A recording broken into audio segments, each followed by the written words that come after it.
Greetings, fellow readers. Welcome to my behind the scenes vlog or vlog or video log, however you want to pronounce it, for my writings and written works and Arcana Magi. And I'm here to talk about music and how music pretty much helps guide my ability to write.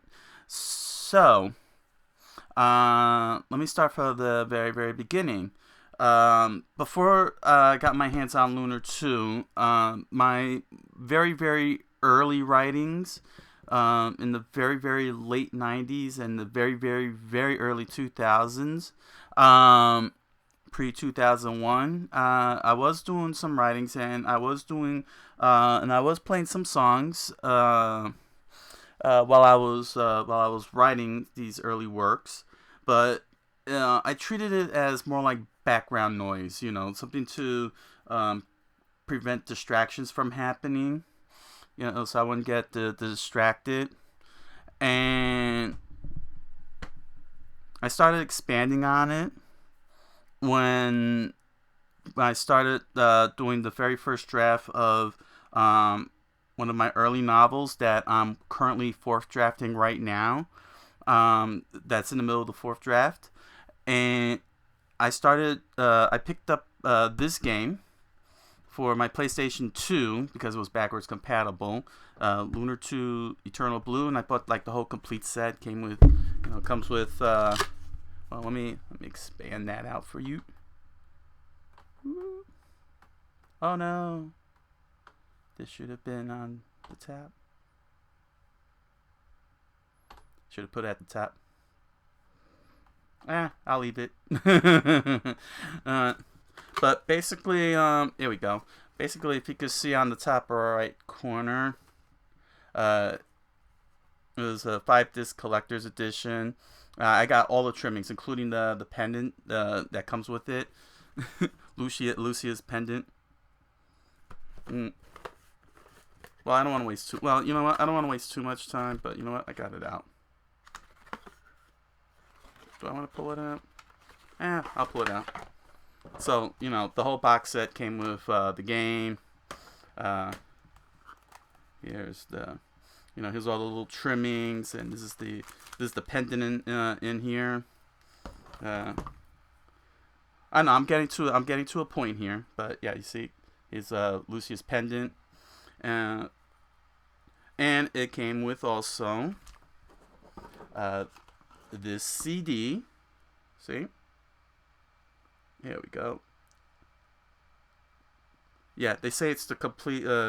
It's called they call it a soundtrack. It comes with 24 tracks and 73 runtime.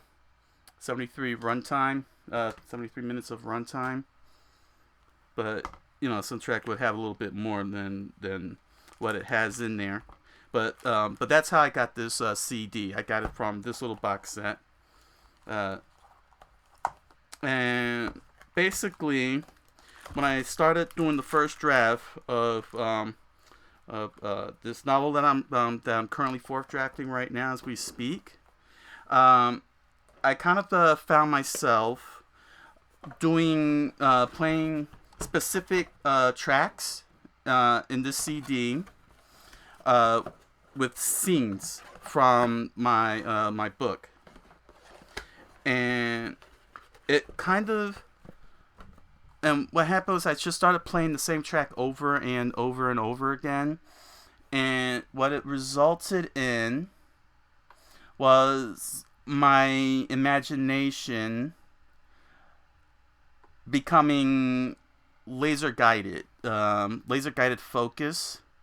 Yeah, just want to make sure this is all nice and straightened out.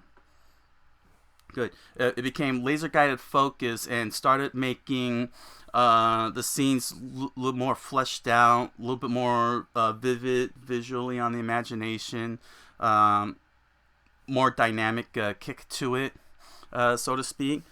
So, for example, the battle. Like the battle song doesn't even have a list on here. Oh, here's the list. Perfect.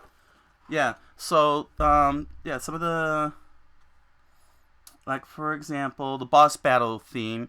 I used that for some of the climatic battles. I believe Brave Warriors was the basic battle theme. Um, was the basic battle theme, so I did that for smaller battles. So basically, to put it succinctly, well, I did say this is a video game. This is more specifically a Japanese role-playing game because it came from Japan. It's more story-driven compared to Western RPGs, role-playing games here in the States. So in a sense that yes, a video game. Does affect my have some level of influence over my writings, so to speak. But basically, with Lunar 2, which I still haven't beaten yet, the music was just very wonderful. Now, the game originally was released on the Sega CD. Back in the 90s, but I never had the Sega CD, so this was I got this song, which a little bit more orchestral compared to the Sega CD. So I was able to use scenes, these songs to pull off specific scenes, like Eternal Blue instrumental. I was able to do some dramatic sequences where characters were talking to each other, have their little talking moments and so on. Happy themes where characters were like hanging out and such. So it was from there that pretty much every story that I've written so far, like the Impossible Man here, I've been using songs for laser guided focus scenes and such. So like for example, with the Impossible Man, in the final chapter of the book, I used Robbie Robb's In Time, which was featured in Bill and Ted's Excellent Adventure comedy.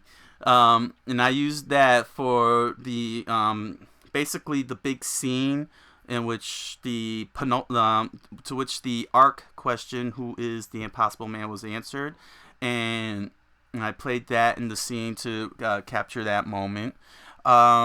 With Arcana Magi, specifically, I did have a few songs that were laser guided, but for the most part, right now, I'm just playing through YouTube's through YouTube. There's some YouTubers that created playlists of songs from anime, various anime shows that they compile, and they themed them off. And they themed them so you got like dramatic music, battle music, emotional music, happy music. So I've been using those playlists.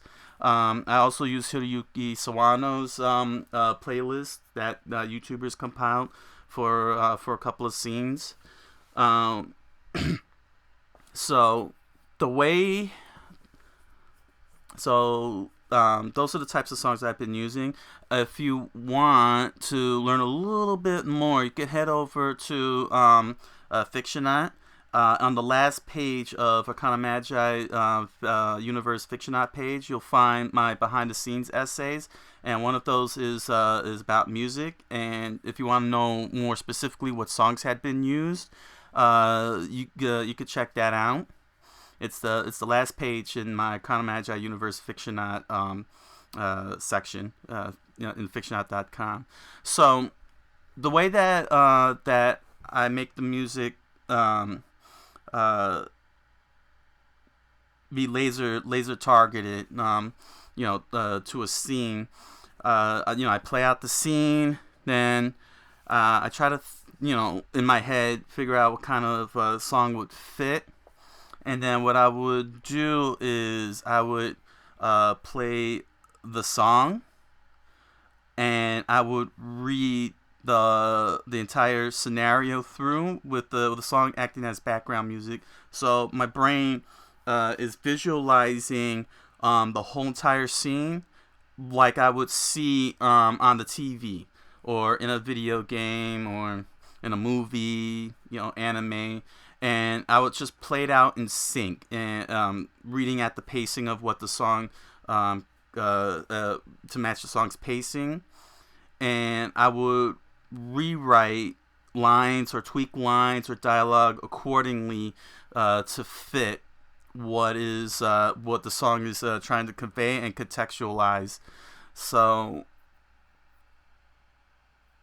like, if there's for example, you get that climactic song, that da da da kind of thing, then that's where I would try to get get that torque, get the emotional torque from the characters' dialogue or their actions. Like if they make a specific move, I make sure that specific move matches that torque, so it can pretty much grab what is visually up here in my imagination, and I would just keep replaying it over and over again until the entire song syncs up perfectly with the entirety of the scene, and the song ends with that scene, specific scene.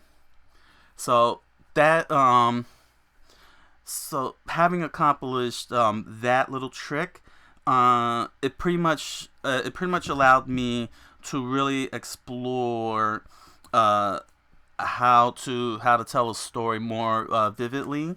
It really expanded the possibilities of action or drama, and what the characters and the scenes look like within. So it gave me a little bit more clarity on how imagination sort of kind of works more vividly. I mean, I'm sure there's a lot more detail to imagination than that, but it's kind of like I created my own movie, my own anime in my own head case here, because I was able to visualize what it is, and I was able to translate it into words for you to read, and try to be as strong as possible with my wordplay. Try not to be pretentious or ridiculously or showing off or anything. Just make sure that it just fits and it paces nicely, and it fits the pacing of what the song is trying to convey.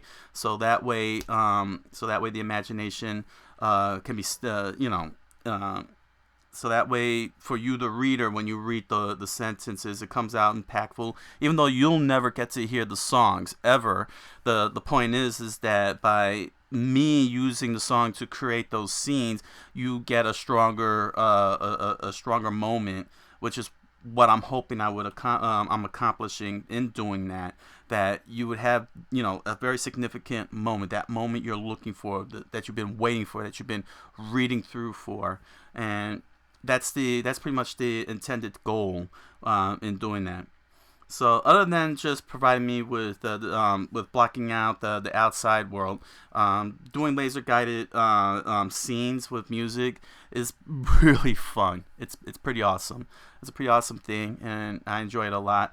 And I hope that enjoyment of me writing those scenes is actualized when you read it and you see the joy and fun and the intrigue and that emotional torque and all that stuff that I'm trying to contextualize into text. Into text for you to be entertained and have a lot of fun. So that's pretty much it. Yeah. So funny enough, video games most definitely do influence my work, as does anime and other written works from other novels, from other people's novels. So anytime you got a source, go for it. That helps you out with your writings, just go for it. And enjoy it and have a lot of fun. So thank you all for joining me. I'll see you all next time.